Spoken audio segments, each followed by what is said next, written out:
میں نے کہا یار اشرف ویسے نہیں پڑتی جیسے تم کہہ رہے ہو، اور یہ ہمارے مقدر میں نہیں ہے۔ وہاں ڈیرے پر ایک حاجی صاحب تھے، ان کی آنکھیں گہری نیلی تھیں اور وہ بہت خوبصورت تھیں۔ وہ ڈیرے پر کافی عرصہ رہے تو ایک روز جانے لگے۔ ان کا رحیم یار خان کے کسی گاؤں سے تعلق تھا۔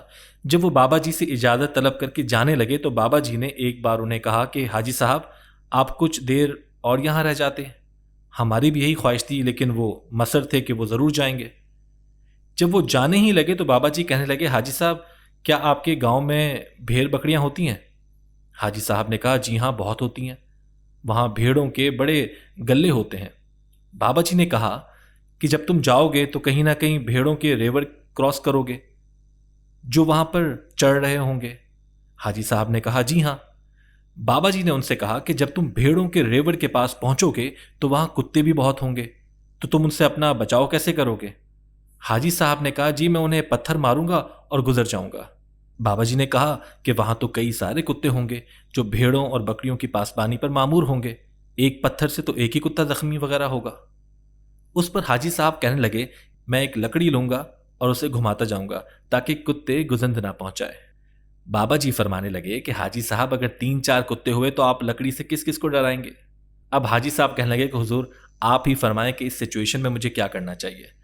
بابا جی نے کہا کہ آسان طریقہ یہ ہے تم کتوں کو اور خود کو پریشان کیے بغیر اور کتوں کو اپنا آپ دکھائے بغیر سب سے پہلے گڈریے کو آواز دو، وہ آپ کی آواز سن کر اپنی جھگی سے باہر آئے گا۔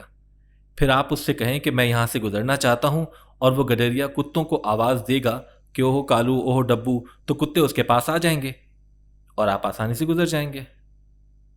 خواتین و حضرات، چاہے ہمارے پاس کتنی ہی اچھی استری کیوں نہ ہو، جب تک ہم اس کے پلگ کو بجلی سے کنیکٹ نہیں کریں گے تو وہ گرم ہو کر کپڑے کی سلوٹیں نہیں نکالے گی، اور جب تک ہم خدا کی ذات سے رابطہ اور تعلق استوار نہیں کریں گے زندگی کی سلوٹیں بھی دور نہیں ہوں گی۔ مجھے فرانس کے ملاحوں کی یہ بات بہت اچھی لگتی ہے کہ جب وہ سمندر میں اترنے لگتے ہیں تو ایک بڑی مختصر سی دعا مانگا کرتے ہیں کہ یا اللہ تیرا سمندر بہت بڑا ہے اور میری کشتی بہت چھوٹی ہے، ہم پر رحم کرنا۔ گویا ایک معمولی سی دعا ہے، لیکن اس میں اتنا اعتراف ہوتا ہے اور خدا سے اتنی قربت ہوتی ہے کہ ان کی بات بن جاتی ہے۔ اس بات کا احساس رکھنے والے بہت سے لوگ تھے اور اب بھی ہیں۔ ایسے ہی جانکار لوگوں میں سے ایک شخص سلطان راہی تھا۔ پنجابی فلموں کے حوالے سے انہیں آپ بھی جانتے ہیں۔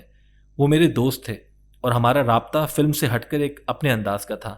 ایک دن مجھے ان کا پیغام ملا کہ ہم نے ایک چھوٹی سی محفل رکھی ہے، آپ اس میں شرکت ضرور کریں اور آپ اسے پسند کریں گے۔ لاہور میں ایک علاقہ نسبت روڈ ہے جہاں دیال سنگھ کالج ہے، اس کے عقب میں چھوٹی چھوٹی گلیاں ہیں جن میں اچھے اچھے لوگ رہتے ہیں۔ وہاں پر وہ محفل رکھی گئی تھی، بس وہاں 10-12 لوگ ہی تھے۔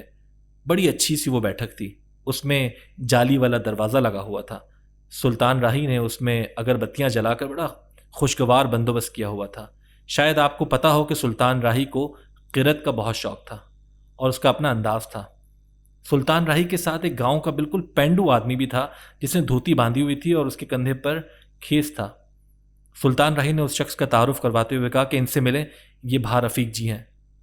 سلطان راہی نے کہا کہ میں آپ کو کچھ سنانا چاہتا ہوں۔ ہم سب نے کہا بسم اللہ، ضرور سنائیں۔ انہوں نے کہا کہ میں سورہ مزمل تلاوت کروں گا۔ ہم نے کہا کہ سبحان اللہ، اور کیا چاہیے۔ پھر سلطان راہی نے اپنے انداز، اپنے رنگ اور طریقے سے سورہ مزمل کی تلاوت شروع کی اور لوگوں نے بہت ہی اسے پسند کیا۔ پھر انہوں نے بھا رفیق کی طرف دیکھا اور ان سے کہا کہ آپ بھی کچھ فرمائیں۔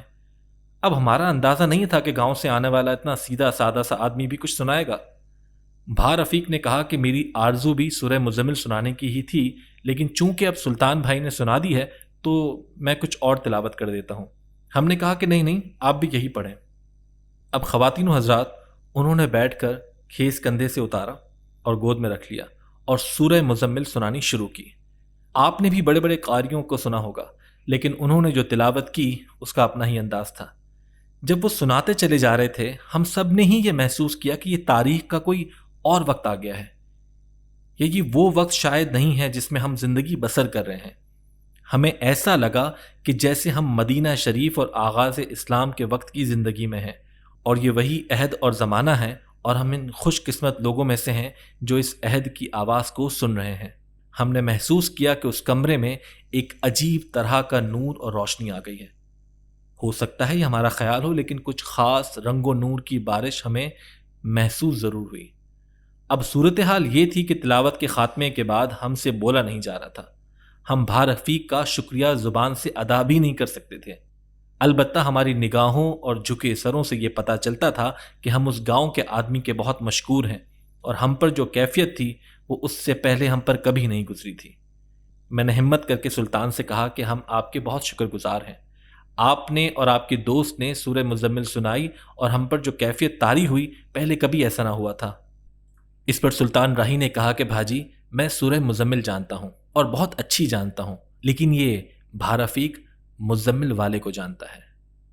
خواتین و حضرات، جب آپ والے کو جاننے لگتے ہیں یا اللہ کے ساتھ ایسا رابطہ پیدا ہو جاتا ہے جیسا پتنگ باز سجنا اشرف کا تھا، تو پھر کیفیت ذرا اور طرح کی ہوتی ہے، اور میں آپ کو یقین دلاتا ہوں کہ یہ کیفیت ایسی ہوتی ہے جیسے پوری زندگی کے مزے اور لطف و سکون ایک طرف، اور اس کیفیت کا سرور ایک طرف ہے۔ اللہ آپ کو آسانیاں عطا فرمائے اور آسانیاں تقسیم کرنے کا شرف عطا فرمائے۔ اللہ حافظ۔